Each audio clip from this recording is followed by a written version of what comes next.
But where are we heading to? What is going on? Why are Nigerians saying that, we are not there yet, even though we might or might not even be on the right direction? So, as much as I respect his views, I'm going to disagree with him very strongly. Previously, the country was declining, but we now have a government that is making progress. We now have a government that is spending heavily on infrastructure for the first time in a very long time in this country. So you go around the country and there's infrastructure work ongoing on consistently.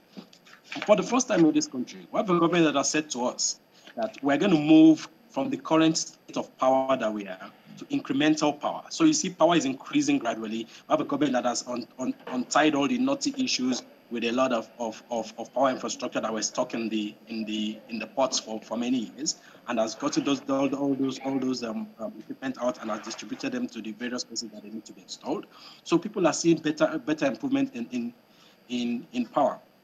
The vice president visited a market in Ondo, another in Abia, and another in Kano just recently, where the government is installing off-grid solar power and off-grid gas power for these markets. So you have a government that is identifying the real key issues and is dealing with them as a matter of fact, and is dealing with them in a way that is sustainable, in a way that has a long-term impact. How can you score such a government 30? And when you talk about economy, he said, how did we get into recession? Anybody knows all over the country. You don't need to be an economist to know that recession doesn't follow you. Recession is a result of years of mismanagement. Recession is a result of not saving for the rainy day. All right, I'll come back to you also in just a bit, but let me just get to hear from Bede. Bede, I mean, a lot of water has gone down the bridge since the program started, but, what do you make of, because there's been a back and forth on whether or not, the president has done well, but where do you stand? What do you see 3 years after? For me, everybody in Nigeria have their own view about what has happened in the last 3 years. From my own point of view, I don't know what people mean when they say we are moving forward. For me, there is a way leadership is rated. It is either you pass or you fail. And when pass mark is 40, if you have not got up to 40, you failed. Now, in the case of Buhari's administration, I think he has taken us backwards instead of forward.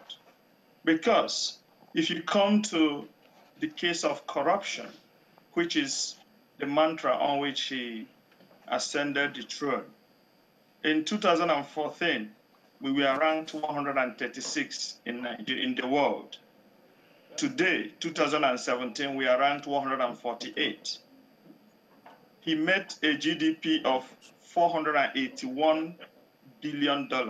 Today, our GDP is $405 billion. No matter what anybody will try to say, Buhari has not performed. So if anything has happened in the security circle, it is actually a spread of insecurity. All right, let me just hold you there again, and Daryl, let me come back to you. I mean, again, there's been the back and forth and all of that. Now he's bringing security into the mix. I mean, where do you see us in terms of that aspect? I think there's been progress, and not just at the federal level, but also at the state level. Sometimes we expect everything to be about the president, but also the chief executive and chief security officers of the state also have a responsibility. Look at in Lagos today, 99% you will feel safe walking in most areas of Lagos because there's a lot of investment from the state governor in security in the state. So the governors of those northern states and other regions across the country must take full responsibility for security to complement what the federal government is doing. Yes, there is a lot that needs to be done, but it's not just the presidency we're going to hold responsible. We're also going to hold all the other stakeholders who are responsible for security, for the act. All right, very well. Olumiwa, do you agree with that? I mean, he's saying that others... I think we need to be careful when we are making positions on national television. Look, it's so clear. The Constitution of the Federal Republic of Nigeria places matters that has to do with security under the exclusive list. It's the exclusive preserve of the presidency and of the federal government to secure the lives and properties of the people.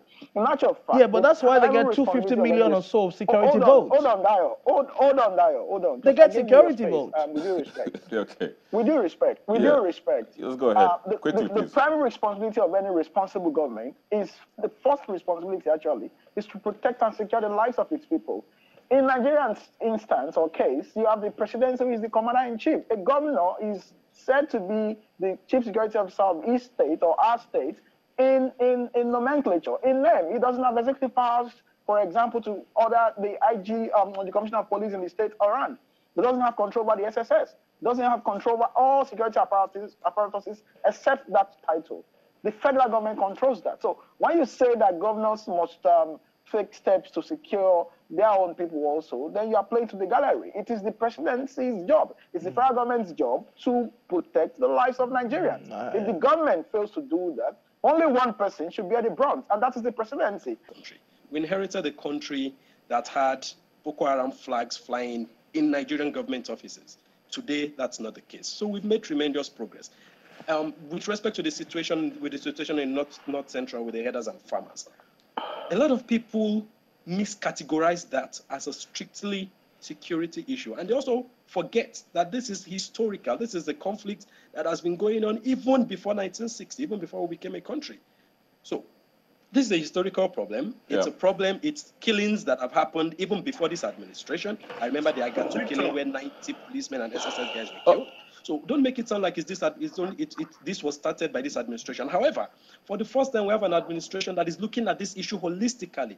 We have an administration that has all the governors in a committee looking at the security, but looking at it beyond the security matter, but also ensuring that the economic issues that lead to this security matter are equally and properly dealt with. Thank you, Ifadiba. You're the Senior Special Assistant to the Vice President on Entrepreneurship and Innovation. Thank you as well, Olumuyiwa Amao, political scientist. You join us from New Zealand, and Dunedin specifically, as well as Bede Chukwuekize, who joined us from London. But, just before we go, he talked about how, we're having Boko Haram flags, in the country before this presidency came in. But then that has been taken care of. But now we're having the issue of the herdsmen internally.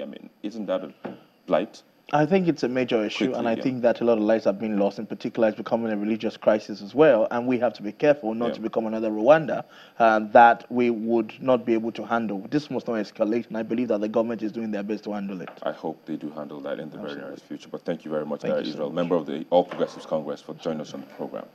But that's where we'll take a quick break, and we'll be back with another topic entirely. Please stay with us.